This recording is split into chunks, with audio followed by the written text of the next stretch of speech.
Okay, so today I want to talk about course design. And so, I wanted to bring up this topic because I have a number of uh, clients that I work with, people I interact in the industry. Just I keep running into so many people who are working on a course or trying to develop a course, and they're getting lost in the process. And, so let me sort of just paint this picture.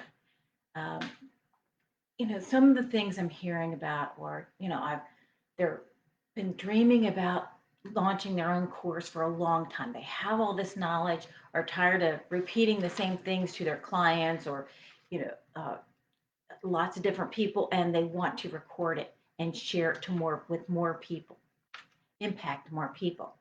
And that's their vision.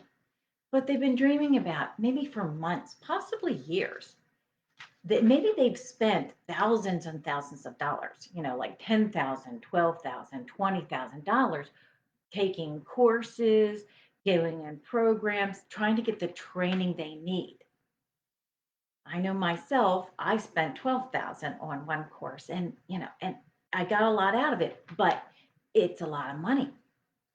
So let's think about some of the other ways that we could deal with this. So, I was very fortunate that I did say I have learned. I did spend a lot of money on programs, on training, on technology to figure it out myself. In fact, my first course that I launched in maybe about 2019 didn't even sell.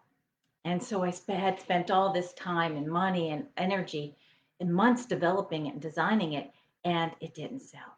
And so it's very frustrating. So I hear that happening to people as well. I was very fortunate that I worked for a community college, and I'm an adjunct there.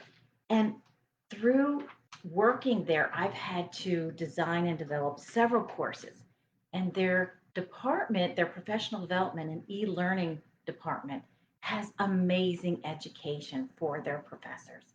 And they really taught us how to design courses, make them effective, utilize backwards design, utilize active learning, lots of different techniques and strategies to implement to make it a more effective course for the students. And I wanted to share one of those key strategies because it's actually a simple concept. It isn't always as easy to implement, but it it's very effective. And it's a very simple concept, I believe. So I want to share that with you. And whether you're working in mastermind.com, Kajabi, Teachable, and Canvas for those people who might be, teachers in public schools or universities using Canvas, same idea applies. So the strategy I'm going to teach is backwards course design. And so I have my little notes here just to remind me.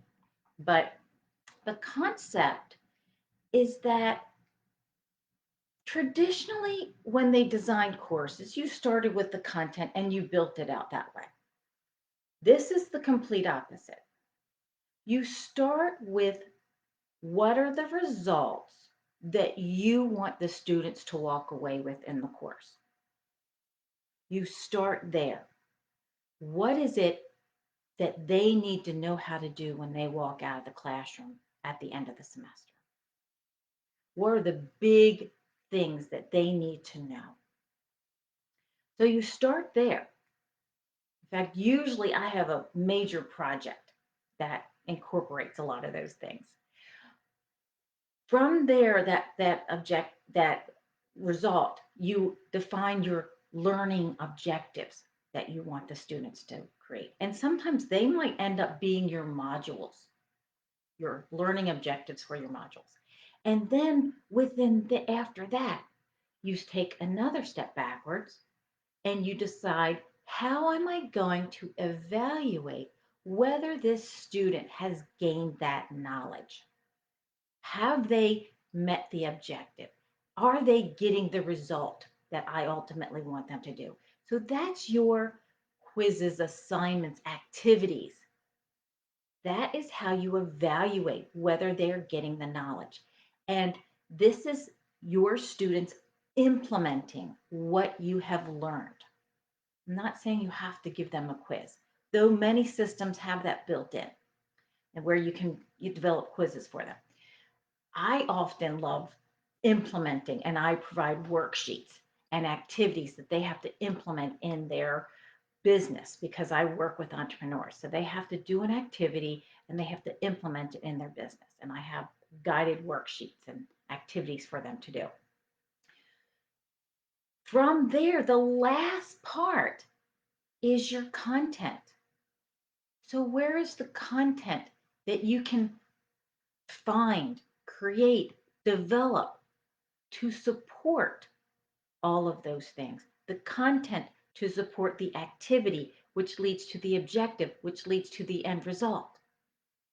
So you don't start with the content, you start with the result that you want your students to walk away with, and you work backwards. So that is backwards course design.